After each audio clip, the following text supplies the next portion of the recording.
Aujourd'hui, je me demande si beaucoup de gens réalisent à quel point gérer son stress, c'est une compétence à développer. C'est pas quelque chose qui est acquis naturellement pour beaucoup de gens. Alors oui, bien sûr, il y a des gens qui ont une meilleure capacité à gérer le stress, mais il y en a aussi beaucoup qui ne l'ont pas cette capacité naturelle à gérer le stress. Alors, qu'est-ce qu'on fait?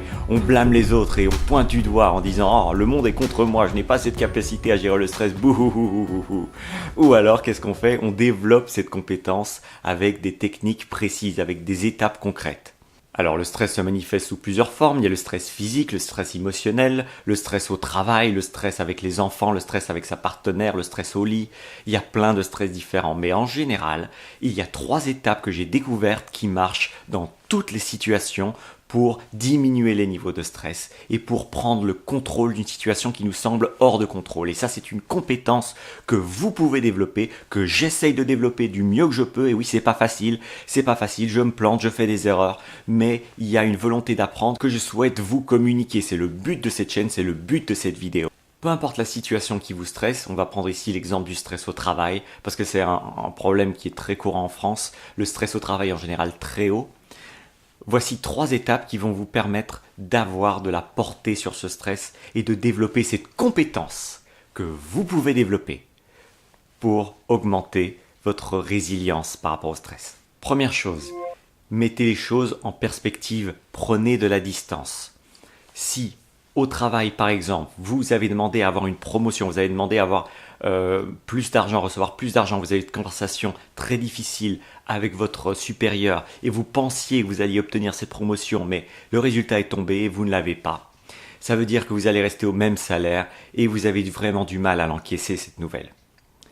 Posez-vous la question, si vous avez vraiment envie de faire plus d'argent et que votre patron ne voit pas le travail que vous faites et n'estime pas que c'est peut-être le moment de vous payer plus ou peut-être que l'entreprise ne génère pas assez d'argent pour vous payer plus. Est-ce que vous êtes au bon endroit? Est-ce que c'est pas quelque part une bonne nouvelle?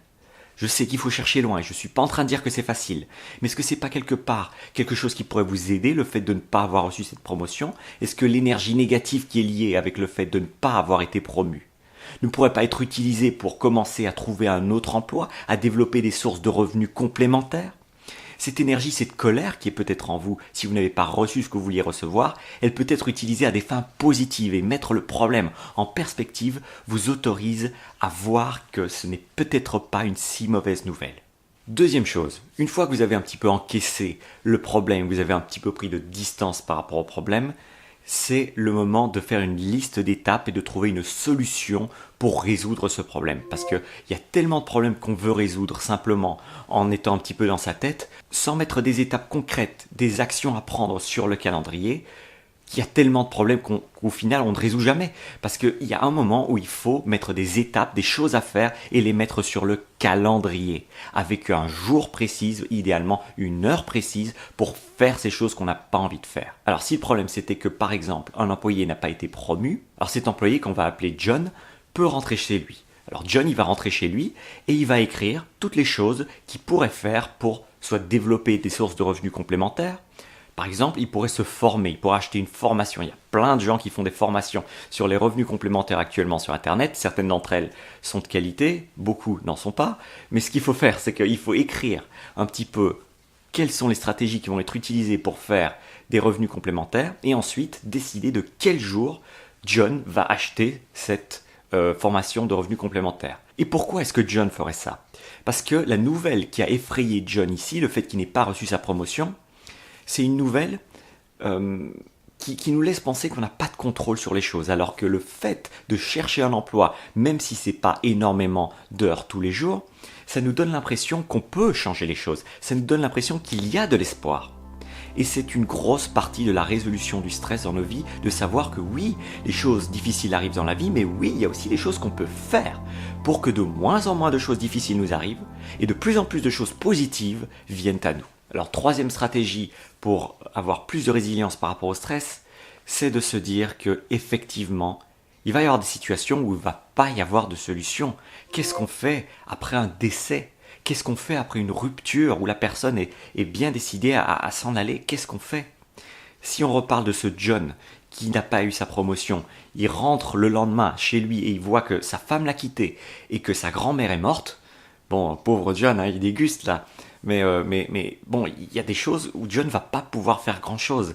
Et ça fait malheureusement partie de la vie. Le fait d'accepter que, oui, il y a une fin. À une relation amoureuse, il y a toujours une fin, que ce soit par la mort ou plus tôt. Oui, il y a une fin aussi aux choses comme les gens qu'on aime. Tôt ou tard, ils s'en vont. Et ça fait partie de ces choses où il y a une espèce d'acceptation, d'accepter qu'on ne va pas pouvoir changer les choses. Par contre, ce qu'on va pouvoir changer, c'est notre point de vue sur notre question. Si la grand-mère de John est décédée, peut-être qu'elle souffrait, la grand-mère de John, peut-être qu'elle est bien plus en paix maintenant